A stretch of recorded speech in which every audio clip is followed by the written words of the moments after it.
जोरदार तालियों से अपने मुख्यमंत्री जी का अभिवादन करेंगे।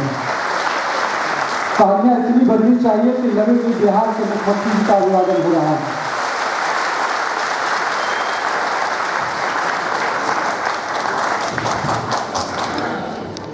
माननीय उप मुख्यमंत्री श्री सुशील कुमार मोदी जी, माननीय मंत्री पथ निर्माण विभाग श्री नंदकिशोर यादव जी, माननीय सहकारिता मंत्री श्री राणा रणधीर सिंह जी, भारतीय जनता पार्टी के राष्ट्रीय महामंत्री डॉक्टर अनिल जैन जी, भारतीय जनता पार्टी के बिहार प्रदेश के अध्यक्ष और माननीय सांसद श्री नित्यानंद राय जी, सवा अरब भारतीयों का सपना पुस्तक के लेखक एवं इंडिया टुडे के उप संपादक श्री उदय माहुरकर जी, प्रभात प्रकाशन के कर्ता धर्ता श्री पीयूष कुमार जी, इस कार्यक्रम के संयोजक और माननीय विधायक श्री नितिन नवीन जी, माननीय विधायक संजीव जी, विधान परिषद के माननीय सदस्य द्वय श्री संजय मयूख जी, सूरजनंदन कुशवाहा जी, पटना की mayor Shrimati Sita Sahu ji, Acharya Kishore Kunal ji, Bihar chamber of commerce के अध्यक्ष Shri P K Agarwal ji, Bihar industries association के अध्यक्ष Shri KPS Kesari ji, chamber of commerce के पूर्व अध्यक्ष श्री OP शाह जी, डॉक्टर शाहजहान जी, यहाँ उपस्थित अन्य सभी विशिष्ट अतिथिगण, प्रिंट एवं इलेक्ट्रॉनिक मीडिया से जुड़े सभी पत्रकार मित्रों और इस कार्यक्रम में उपस्थित बहनों एवं भाइयों, मैं सबसे पहले नितिन नवीन जी को धन्यवाद देना चाहता हूं कि उन्होंने इस पुस्तक विमोचन समारोह में मुझे आमंत्रित किया है और आज इसी कार्यक्रम के बीच में नित्यानंद जी ने जो एक खुशखबरी सुनाई और नितिन नवीन पिता बने हैं, इसके लिए हम सब लोगों की बधाई हो। और हम तो चाहते हैं कि जल्दी से जल्दी जाकर अपनी पत्नी के पास जाएं, पहुंचे। यह हर पति का धर्म है, कर्तव्य है कि ऐसी स्थिति में पत्नी के पास रहना चाहिए।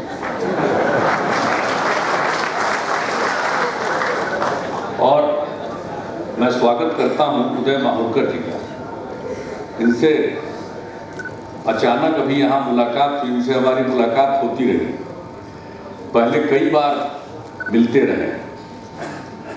अब पिछले कई वर्षों से, चूंकि अब बिहार में ही ज़्यादा क्या पूरा समय लगाना पड़ता है, इसलिए बहुत लोगों से जो पहले मुलाकात होती थी अब उतनी मुलाकात हो नहीं पाती। तो बहुत वर्षों के बाद उदय माहुरकर जी से मुलाकात हुई, मुझे खुशी हुई और इन्हीं के द्वारा लिखित पुस्तक का विमोचन हुआ है, उसके हिंदी अनुवाद का। और उसका हिंदी अनुवाद पीयूष जी ने प्रभात प्रकाशन की तरफ से किया है, मैं उनको भी धन्यवाद देता हूँ, बधाई देता हूँ। और इस पुस्तक का विमोचन हुआ और उसके बारे में माहुरकर जी ने भी कई बातों की चर्चा की, हमारे सभी पूर्व वक्ताओं ने उन बातों की चर्चा की है। मुझे जो सबसे ज़्यादा महत्वपूर्ण बात होती है वो शासन का नेतृत्व करना, देश का नेतृत्व करना, आम जन का नेतृत्व करना, ये कोई साधारण बात नहीं, ये बहुत बड़ी बात है। लेकिन सफल वही व्यक्ति होता है जो फ्रंट से लीड करता है और इस मामले में माननीय नरेंद्र भाई मोदी जी फ्रंट से लीड करते हैं। और सबसे बड़ी बात है, लोग तो सांसद भी रहे तो देखते रहे, कई प्रधानमंत्रियों को भी देखा है कि फ्रंट से लीड नहीं करते। प्रधानमंत्री तो कहीं जाएंगे, लेकिन कई लोगों को देखा ये बहुत जरूरी है इस देश के विकास के लिए और लोकतंत्र की मजबूती के लिए भी कि आपको फ्रंट से लीड करना पड़ेगा, लीड भी करना पड़ेगा, जिम्मेवारी लेनी पड़ेगी। अगर सफलता है तो उसका श्रेय मिलेगा, अगर कोई कठिनाई आएगी तो उसकी भी जिम्मेवारी अपने ऊपर लेनी पड़ती है और ये हिम्मत का काम है। बहुत लोगों के बीच में ये मन में ये स्वभाव होता है कि भाई कोई अच्छा काम हो रहा उसका श्रेय हमको मिले और कहीं कोई गड़बड़ी हो गई जिसकी जिम्मेवारी किसी और को मिले। तो पहले हम लोग देखते रहे, बहुत बार देखते रहे कि अगर कहीं कुछ हुआ तो तुरंत दूसरों पर जिम्मेवारी। और ये हमको लगता है कि देश में सबसे ज्यादा दिनों तक तो कांग्रेस पार्टी का ही शासन रहा, तो कांग्रेस पार्टी में ये एक रहा है हमें कि सफलता का श्रेय किसी को मिलता है, भले ही उनका कोई योगदान हो या ना हो, लेकिन असफलता होती है तो उससे दूसरे के ऊपर जिम्मेवारी होती है, इसको फ्रंट से लीड करना नहीं कहते। तो सबसे बड़ी खासियत है फ्रंट से लीड करना। और दूसरी बात है कि हिम्मत का परिचय देना, साहस का परिचय देना। देखिए भाई, हम तो अलग थे, लेकिन फिर भी हमने नोटबंदी का तत्काल समर्थन किया। 8 नवंबर की रात्रि में स्वयं प्रधानमंत्री जी ने इसका ऐलान किया और 9 नवंबर से हम यात्रा पर निकलने वाले थे, निश्चय यात्रा। तो रात में देखा और सवेरे तैयार होकर निकले सुबह सुबह, तो सबको मालूम था कि जरूर पत्रकार लोग पूछेंगे और मिलेंगे रास्ते में। पटना में जब हम निकल रहे थे आवास से, सरकारी आवास से, तब भी और एयरपोर्ट पर यही सवाल। तो हमने उस समय भी कहा था कि ये बहुत ही साहसिक कदम है और हम तो इसका समर्थन करते हैं। और हमने पहले ही दिन ये कहा कि इसमें शुरुआती दौर में कुछ कठिनाई आ सकती है, लेकिन इसका परिणाम अच्छा होगा, ऐसा मुझको भरोसा और विश्वास है। और हमने निरंतर कहा कि नोटबंदी सही चीज और नोटबंदी के साथ जो बेनामी संपत्ति है उस पर हमला करना चाहिए और इसी से काला धन उजागर होगा। अब नोटबंदी, बहुत लोग बहुत तरह की बात करते रहे। हमने कहा क्या है, गरीब आदमी को कौन देखा है 1000 रुपये का नोट और 500 रुपये का नोट? 1000 रुपया 500 रुपये का जो नोट देखता है उसी को ना थोड़ा तकलीफ हो रही थी।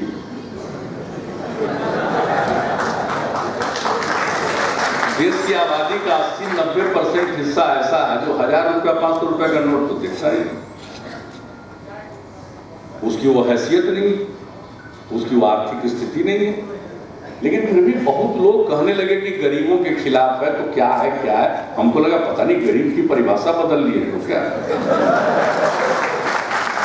तो मैंने तो खुलेआम किया, आप जानते हैं इसके चलते मेरे ऊपर क्या क्या नहीं कहा गया उनको।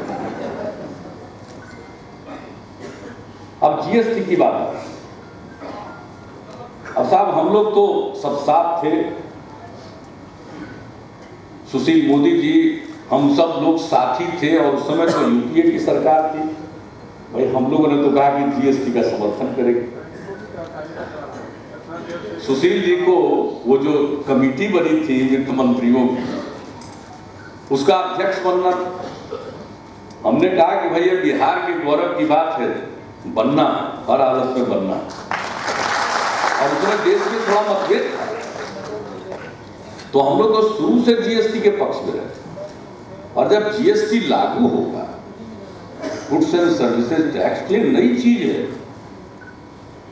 ये पूरी अर्थव्यवस्था में, व्यापार में, सब में इससे पारदर्शिता है। और भाई छिपा छिप के कितना दिन काम कीजिएगा, ये अच्छी चीज नहीं है। हाँ, शुरुआती दौर में तो कठिनाई होगी, बहुत लोगों को व्यापार करते हैं उनको कोई आदत नहीं है कि इसके लिए कोई कागज भरें, तो ये सब तो कठिनाई होती है शुरुआती दौर में।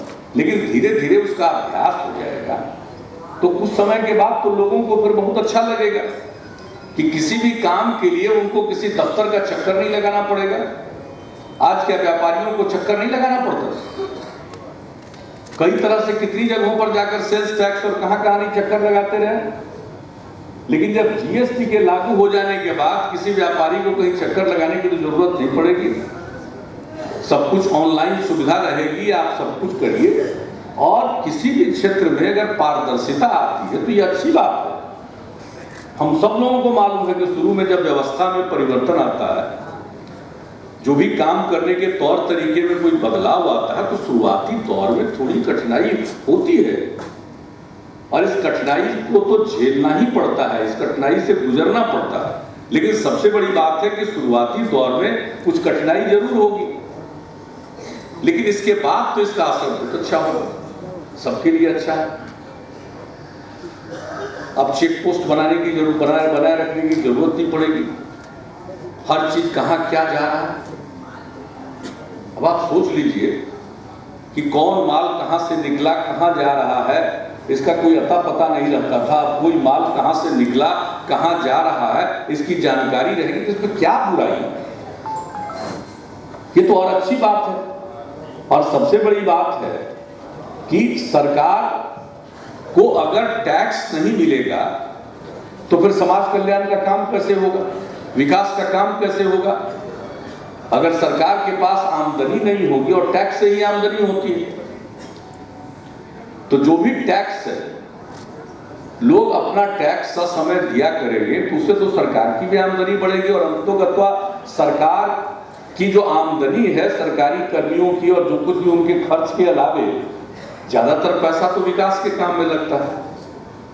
अच्छा एक बात बताइए, अगर हम लोगों के पास, सरकार के पास धन न हो तो हम कैसे लड़कियों के लिए शुरू करते साइकिल की योजना, और बाद में जब लड़कों ने कहना शुरू किया कि अंकल कुछ हम लोगों पर भी ध्यान दीजिए, तो लड़कों के लिए भी साइकिल योजना हो गई। एक एक बात के लिए, लड़कियों के लिए पोशाक योजना की शुरुआत।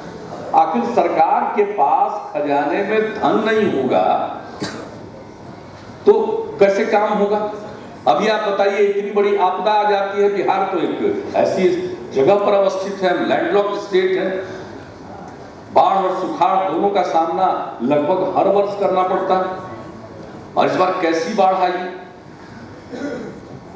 यानी फ्लैश फ्लड जैसा प्रभाव दिखा। तो इन सारी परिस्थितियों में जो तत्काल राहत का काम चलाना पड़ता है, उसके लिए जो पैसा चाहिए वो कहां से आता है? डिजास्टर रिलीफ फंड का जो इस साल का पैसा था वो तो एक छोटा हिस्सा है, लेकिन इस बार कितना हजार करोड़ हम लोगों ने लोगों के खातों में जमा किया, 6-6 हजार रुपया प्रति प्रभावित परिवार के खाते में। 38 लाख परिवार प्रभावित हुए। आप कल्पना कर लीजिए। तो आखिर ये सब जो पैसा खर्च किया जाता है, अगर सरकार के खजाने में टैक्स का पैसा नहीं आएगा तो ये आसमान से तो पैसा टपकता नहीं। और अगर वो व्यवस्था की जाए, जब वैट आया तो उसमें भी बहुत लोगों को हो रहा था कि भाई ये, लेकिन वह भी एक सुधार था, लेकिन वो आंशिक सुधार था। अब इसके बाद एक बड़ा सुधार है, गुड्स एंड सर्विसेज टैक्स, और हमारे सुशील मोदी जी अभी भी लगे हुए हैं। टेक्नोलॉजी की जो इसमें का उपयोग होता है, उसमें कई प्रकार की आवश्यकताएं पैदा हो रही है। जितनी कल्पना लोगों ने पहले की उससे भी ज्यादा जरूरत है, तो उसमें और सुधार। तो ये सारा काम तो चलेगा, कुछ महीने तक तो थोड़ी बहुत तकलीफ होगी, और इसके लिए लोग रिलैक्सेशन भी दे रहे हैं तकलीफ के मद्देनजर। लेकिन कुल मिलाकर आप देखिएगा तो शुरुआती दौर में तो थोड़ा लोग बोलते हैं, तकलीफ होगी तो बोलेंगे, लेकिन बाद में सब लोग इसकी प्रशंसा करेंगे, ये बहुत अच्छा होगा। तो ये हिम्मत का काम है, फैसला लेना पड़ता है। शासन में आप आए हैं तो ये कोई समय काटने के लिए नहीं, शासन करने की जवाबदेही मिलती है, टाइम पास करने के लिए, नौकरी करने के लिए है। ये जो जनता चुनती है जनप्रतिनिधियों को और निर्वाचित सरकारें बनती है, वो टाइम बिताने के लिए नहीं बनती है कि 5 साल का टाइम है 5 साल बिता लो। एक एक पल काम करने के लिए वक्त मिलता है, और काम करेगा, हिम्मत से काम करना पड़ता है।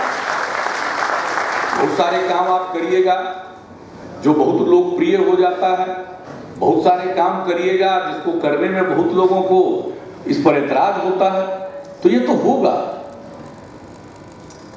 तो लोकतांत्रिक व्यवस्था, इसलिए जो मुझे सबसे अच्छी चीज लगती है वो हिम्मत, साहस। सरकार चलाने के लिए हिम्मत और साहस की जरूरत होती है। और फ्रंट से लीड कर रहे हैं। तो इस मामले में जो कुछ भी काम हुआ है तो बहुत अच्छा हुआ और हम लोगों को तो अब बहुत उम्मीद है। और वह बिहार के लोगों को तो अब इतनी उम्मीद है कि फिर ये लोग एक हो गए तो अब बिहार का विकास ये शुरू हो गया।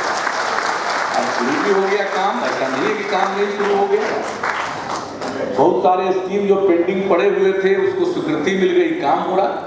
अब ऐसे ही हम लोग लगे रहेंगे और हमारी तो आदत है कि हम तो छोड़ेंगे नहीं, हम तो एक मिनट नहीं भूलेंगे, हर मौके पर बोलेंगे कि भाई हमको ये चाहिए, हमको वो चाहिए। अगर बोलेंगे नहीं तब मिलेगा कहाँ से? अरे तो मेरा फर्ज है और हमने जो भी निर्णय लिया बिहार के विकास के हित में निर्णय लिया, बिहार के हित में निर्णय लिया। भाई हम करप्शन के साथ कॉम्प्रोमाइज नहीं कर सकते, मेरे साथ होता है। तो बिहार के विकास के लिए तो हम लोगों को पूरा भरोसा, पूरी उम्मीद है कि बहुत सारे काम हो रहे हैं। और ये ठीक कहा जो एलपीजी की बात कही, ये बड़ी अच्छी बात है। अभी धर्मेंद्र प्रधान जी भी आए हुए थे, उनके साथ भी हमने चर्चा की और काफी बात कीजिएगा। देखिएगा हमने बिहार के लिए ये भी कहा, एक सुझाव भी दिया, हम किरासन तेल का कोटा खुद ही ऑफर कर रहे हैं घटाने का। तो उसमें हमको केंद्र की नीतियों के मुताबिक राज्य सरकार को पैसा मिलेगा। तो राज्य सरकार को पैसा मिलने जा रहा है, तो हम इसी के आधार पर कह रहे हैं कि भाई एक जिला 2 जिला में प्रयोग करिए, एक घर में एलपीजी कनेक्शन हो गया। और उसके बाद देखिएगा क्या होता है। कितनी बड़ी बात है, क्या स्थिति रहती है लोगों को घर में। आज तो शहरों में मान लीजिए एलपीजी का कनेक्शन मिल जाता है, लेकिन गांव के हाथ में क्या स्थिति रहती थी? गोईठा पर, लकड़ी पर किस तरह से खाना बनता था। और अगर लोगों को गैस मिल जाएगा तो महिलाओं को कितना लाभ होता है इससे, उनकी तकलीफ घटेगी। तो बहुत लोगों को बहुत सारी बातों पर नजर नहीं जाती। ये ऐसे काम है जिसका प्रभाव अंदर पड़ता है, ऊपर बैठे बैठे लोगों को पता नहीं चलता। तो ये सब काम है और यही सब महत्वपूर्ण काम। इंफ्रास्ट्रक्चर के क्षेत्र में भी काम होना चाहिए, देश की रक्षा के लिए। अब सर्जिकल स्ट्राइक हुआ, गृह मंत्री जी ने देश में कई लोगों को फोन करके जानकारी दी। तो हमको जब माननीय गृह मंत्री श्री राजनाथ सिंह जी का फोन आया, उन्होंने बताया कि ऐसा हुआ है, तो हमने कहा कि ध्वस्त हुआ कि नहीं हुआ। तो उन्होंने कहा कि ध्वस्त, हमने कहा भाई, और तत्काल हमने कहा कि होगा। भाई देश तो एक है ना, और केंद्र में जो सरकार है उसकी जिम्मेवारी है देश की रक्षा की। और उन मुद्दों पर तो कोई दो राय नहीं होनी चाहिए साहब। कुछ चीजें ऐसी हैं जिस पर राय अलग अलग राजनीति में है, अलग अलग ओपिनियन होगा, अलग अलग विचार हैं, अलग अलग नीति है, अलग अलग रास्ता। लेकिन देश की एकजुटता के बारे में, देश की सुरक्षा के बारे में, देश की रक्षा के बारे में क्या मतलब हो सकता है? तो कुछ ऐसी चीजें हैं जिसके बारे में हर चीज पर विवाद नहीं होना चाहिए। तो मुझे तो खुशी है और अच्छा। और कल जब प्रधानमंत्री जी आए तो कल तो कार्यक्रम यूनिवर्सिटी का था और फिर रोड का और सीवेज ट्रीटमेंट वगैरह का मुकामों में जाकर कार्यक्रम था। लेकिन वो उतरे प्रधानमंत्री जी, हम लोग उनके स्वागत के लिए खड़े थे, तो उन्होंने मुझसे कहा कि भाई आप लोगों ने म्यूजियम बनाया है, हम उस म्यूजियम को देख नहीं सकते। हमने कहा इससे खुशी की बात क्या होगी, जरूर देख सकते हैं। पटना यूनिवर्सिटी के कार्यक्रम के बाद ये उनकी इच्छा थी और जाकर देखा और बहुत प्रसन्नता का इजहार किया। अंतर्राष्ट्रीय स्तर का म्यूजियम बनाया, हम भी कम सुनते हैं, बताइए। म्यूजियम बना रहे थे, हम गए पटना म्यूजियम देखने। आज से 9-10 साल पहले की बात, हम समझते हैं 6 या 7 की बात होगी। तो पटना म्यूजियम गए, मेरी इतिहास में दिलचस्पी है, संस्कृति में दिलचस्पी है। हम हमेशा बोलते रहे कि हमारा इतिहास गौरवशाली है। बिहार के लोगों की भावना को जगा करके हम लोगों को फिर से गौरव के उस स्थान को प्राप्त करना है। इसलिए जो बिहारी बन, तो उन लोगों ने जगह म्यूजियम, पटना म्यूजियम, हमने पटना म्यूजियम में देखा कितने प्रदर्श आर्टिफैक्ट्स, और वो किसी तरह से थकचाया हुआ रखा हुआ है, ढंग से उसका डिमॉन्स्ट्रेशन नहीं है। तो हमने कहा कि भाई इस तरह से इतने प्रदर्श और इतनी सब चीजें, राहुल सांस्कृतिक जी का लाया हुआ सब कुछ वो भी है, लेकिन हम ठीक ढंग से उसको डिस्प्ले करने की स्थिति में नहीं थे। तो हमको बताया कि म्यूजियम का एनेक्सी बिल्डिंग बना रहे हैं बगल में, उसी कैंपस में म्यूजियम का बिल्डिंग बहुत अच्छा है, पहले का ही बिल्डिंग। हमने कहा भाई इससे काम नहीं चलेगा, हम लोग को नया म्यूजियम बनाना होगा और हम लोग साल का विभाजन करेंगे, उससे पहले का एक म्यूजियम में, उसके बाद वाला दूसरे म्यूजियम में, और बहुत सुंदर म्यूजियम बनना है, अंतर्राष्ट्रीय स्तर का म्यूजियम बनना है। और जब ये फैसला लिया और अंतर्राष्ट्रीय स्तर के विशेषज्ञों ने सहायता दी, हर डिसीजन के लिए इंटरनेशनल जूरी बना और दुनिया के कई मुल्कों के कला में रुचि रखने वाले लोगों ने, अभिलेखों में रुचि रखने वाले लोगों ने बहुत सहायता की। और जब हुआ एक अंतर्राष्ट्रीय इंटरनेशनल स्टैंडर्ड का, जब इंटरनेशनल स्टैंडर्ड का होगा तो उसका सारा प्रोसेस इंटरनेशनल होगा। लेकिन भाई बिहार तो कमाल है, तरह तरह के लोग हैं, बहुत सारे बुद्धिजीवियों ने कहा कि भाई इसकी क्या जरूरत है। हमने कहा बुद्धिजीवी उनकी बात सुन लेनी चाहिए, क्या बुरा है। लेकिन म्यूजियम है, लोग कोर्ट तक गए और म्यूजियम इस स्टेज पर पहुंच गया था कि कोर्ट ने कहा कि चलिए इसको रोकना तो संभव नहीं, लेकिन इसकी आवश्यकता क्या थी। हमने कहा वाह भाई, तो हमने कहा कि भाई हम इस सब म्यूजियम में लटकवा देंगे ताकि आने वाली पीढ़ी जाने कितना सुंदर और खूबसूरत म्यूजियम बना है। इस म्यूजियम को बनाने में क्या क्या कठिनाइयों का सामना करना पड़ा, वो म्यूजियम बना है। और म्यूजियम में इतने प्रकार की जो हमारी ऐतिहासिक धरोहर है वह भी है, और जो मॉडर्न आर्ट है उसके लिए भी जगह, रीजनल आर्ट है उसके लिए जगह, कंटेम्पोररी आर्ट के लिए जगह है। हर प्रकार से उसको जाकर देखेंगे। और चिल्ड्रन गैलरी, बच्चे जाएंगे, बटन दबाएंगे, नई टेक्नोलॉजी के आधार पर इंटरैक्ट करेंगे, एक एक चीज को जानेंगे। तो मुझे बड़ी खुशी हुई जब माननीय प्रधानमंत्री जी ने कहा कि हम उस म्यूजियम को नहीं देख सकेंगे। हमने कहा जरूर देखिएगा। और पटना यूनिवर्सिटी के कार्यक्रम के बाद गए और हमने देखा। तो इन सब चीजों में दिलचस्पी होती है, तो बहुत सारी चीजें तो कॉमन है। अगर मेरी दिलचस्पी है और उसकी जानकारी उनको मिल गई, और जानकारी मिली और फिर देखा उन्होंने, और कितनी सब चीजें बनती है, बहुत सारी चीजें हो रही है। बिहार में सम्राट अशोक कन्वेंशन केंद्र बना है और उसमें ज्ञान भवन है, विज्ञान भवन के तर्ज पर। जो आता है ज्ञान भवन में जो जा रहा है देख करके गदगद हो रहा है, अरे पटना में ये चीज बना, लोगों को आश्चर्य होगा। अब बगल में हमारे जैन साहब पूछ रहे थे हमसे कि यहाँ ऑडिटोरियम का क्या कितना, सब इनको बताया। हमने कहा कि अभी एक नया बना है बापू सभागार, 5000 की क्षमता का और स्टील स्ट्रक्चर है। हम लोगों को लगा कि आइकॉनिक बिल्डिंग भी बनना चाहिए। 2012 में चीन जाने का मौका मिला और वहाँ जो ओलंपिक हुआ था तो वहाँ स्टील स्ट्रक्चर बहुत बना था। हमने कहा कि भाई पटना में भी स्टील स्ट्रक्चर होना चाहिए, तो ऑडिटोरियम स्टील स्ट्रक्चर। तो जो भी हम लोगों से संभव है हर क्षेत्र में काम करते हैं।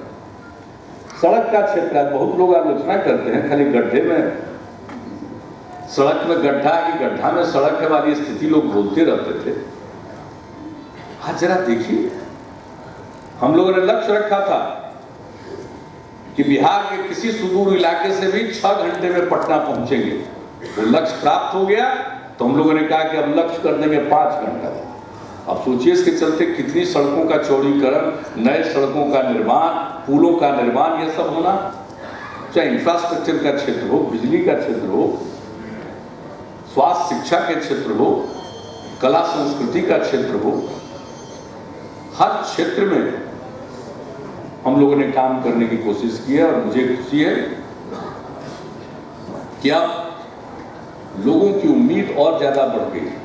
अब खाली सुशील जी हम लोगों को देखना पड़ेगा कि जो उम्मीद बढ़ती है तो उस उम्मीद के मुताबिक हम लोगों को और काम करना पड़ेगा। पहले से भी हम सब लोग मेहनत करते हैं, लेकिन हम देख रहे हैं लोगों का चेहरा, तो चेहरा को देखने के बाद हमको लगता है कि भाई भले ही कुछ हम लोगों की उम्र बढ़ती जा रही है, लेकिन काम और ज्यादा करना पड़ेगा और हम लोग जरूर करेंगे। उसमें पीछे नहीं हटेंगे। और मुझे पूरा विश्वास है कि केंद्र सरकार का हम सब लोगों को सहयोग मिलेगा और बिहार नई ऊंचाइयों पर जाएगा, इसका मुझे पूरा भरोसा है। इस अवसर पर जो भी किताब का नई पॉलिसी है, जो हमने कहा और सारी बातों की चर्चा आप सब लोगों ने की है, इसलिए मेरी समझ से फ्रंट से लीड करना और साहस सबसे बड़ी चीज, और ये सब माननीय मोदी जी में हम लोग देखते हैं, इसलिए इस बात को लेकर प्रसन्नता है। और मुझे पूरा विश्वास, हम इतना ही कहेंगे, अपने सभी अभी भारतीय जनता पार्टी के राष्ट्रीय महामंत्री भी बैठे हुए हैं, भाई एक बात मेरा सुझाव मानो,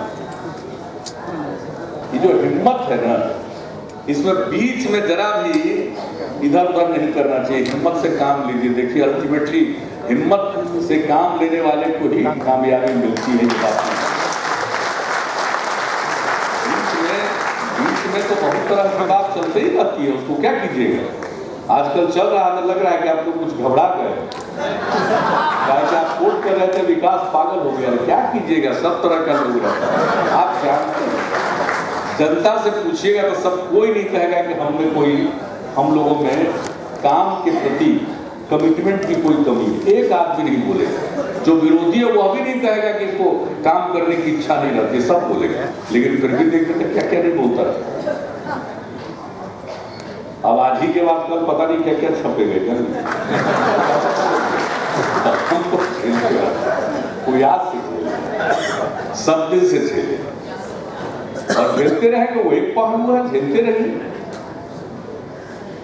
लेकिन उससे चिंता नहीं करनी चाहिए। असल कमिटमेंट अपने काम के प्रति होना चाहिए, और हम लोगों का वो कमिटमेंट है बिहार के लोगों की सेवा करना। और हम लोग ये मान कर चलते हैं कि बिहार की सेवा देश सेवा।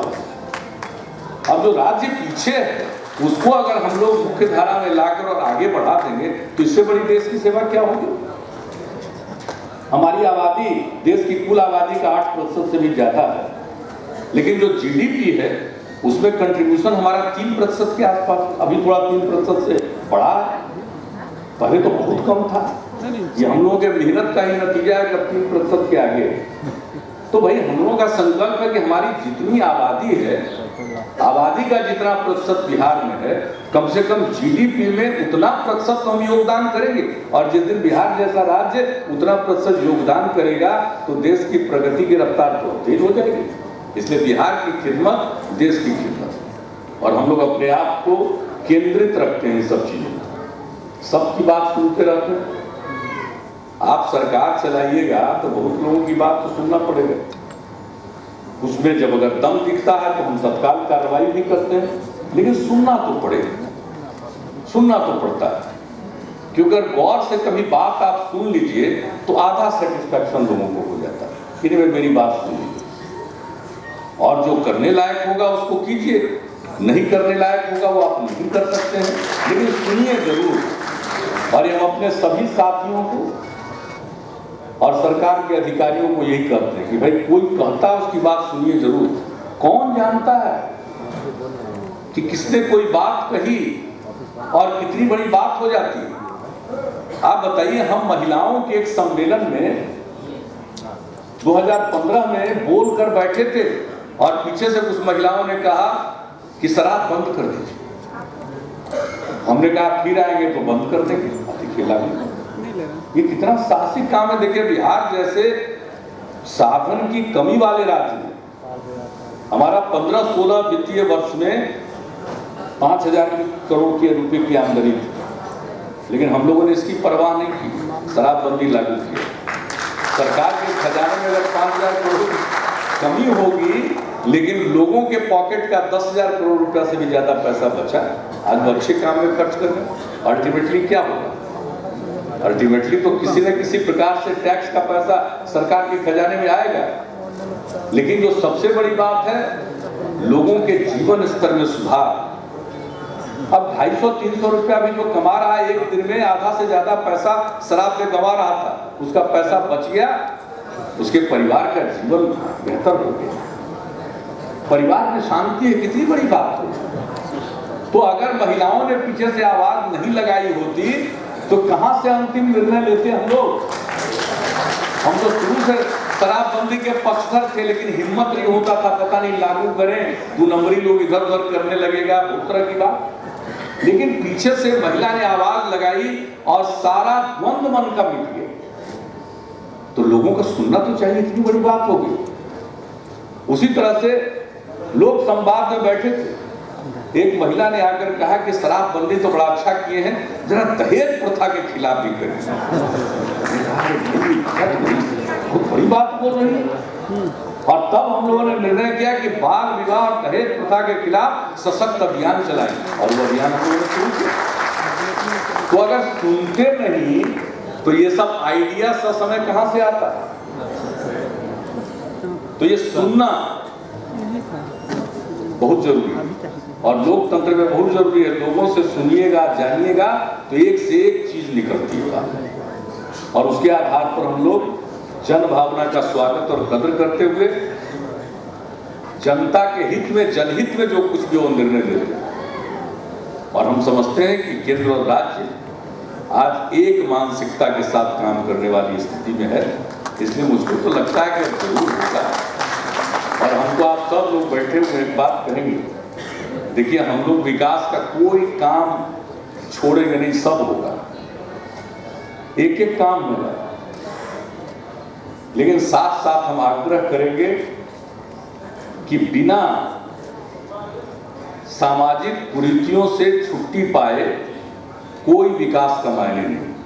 इसलिए जितनी कुरीतियां हैं उसके खिलाफ हम सब लोगों को मिलकर, चाहिए दहेज प्रथा, बाल विवाह, संकल्प लेना चाहिए कि अगर कोई दहेज ले रहा है, उसके घर में शादी में आप अगर नहीं जाइएगा तो लोग आदमी को, अपने आप को आइसोलेटेड नजर फील करेगा, महसूस करेगा, दहेज लेना बंद हो जाएगा। इससे अगर सचमुच सब लोग सोच लें, बाल विवाह, इतनी खराब स्थिति होती है बाल विवाह से, तो इन सब सामाजिक कुरीतियों के खिलाफ और शराबबंदी, नशा मुक्ति, इस पर हमेशा सजग रहिए, क्योंकि आदमी है, कुदरत ने जो इंसान को गढ़ा है वो तो विचित्र है, उसमें सब तरह का लोग होगा, हर तरह के सोच के लोग होते हैं। 2 नंबरी धंधा करने वाला भी होगा, बहुत लोगों को लगता है कि चलो एक बोतल इधर से उधर पहुंचा दिए, 200-400 रुपया मिल गया, उस तरह की बात सोचता है। तो ऐसे लोग होते हैं। और यही नहीं, सब धंधा में जो सरकारी लोग हैं वो भी अपना कुछ करते रहता है कि कौन नहीं जानता है, सब स्वभाव नहीं परिचित है लोग। सब चीज को जानते हुए अपने स्तर से पूरी मजबूती से काम करते हैं और उसके साथ जो जन भावना पैदा होती है, जन इच्छा जो पैदा होती है, उससे किसी चीज को, सामाजिक अभियान से किसी चीज को सफल बनाया जा सकता है। तो आप सब लोग बैठे इतना अच्छा बात सुने हैं, तो मेरी एक करबद्ध प्रार्थना आप सब लोगों से है कि शराबबंदी कहीं ऐसा ना हो जाए कि शराब नहीं मिल रहा तो नशीला को दूसरा पदार्थ खाने में पड़ता। नजर रखें, एक एक चीज पर नजर रखें, बाल विवाह मत होने दीजिए और दहेज प्रथा के खिलाफ रहिए। तो ये सब काम होगा। तो आप समझ रहे हैं, हम लोग जो काम कर रहे हैं, सड़क चमका रहे हैं, अच्छा बिल्डिंग बनवा रहे हैं, एक एक बिजली पहुंचा रहे हैं, अब सब कुछ ये सब सारा काम हम लोग कर रहे हैं। इस काम को करते हुए अगर समाज सुधार का काम होगा तभी बिहार गौरव के अपने पुराने स्थान को प्राप्त होगा। इन्हीं शब्दों के साथ मैं फिर खास करके नितिन नवीन जी को विशेष तौर पर धन्यवाद और पुनः बधाई, और जल्दी यहाँ से जाएंगे। बहुत बहुत धन्यवाद। कृपया अपने स्थान पर बैठे रहेंगे। आदरणीय संजय मयूर जी से आग्रह है कि वह आकर विधान परिषद सदस्य की आकर धन्यवाद ज्ञापन करेंगे।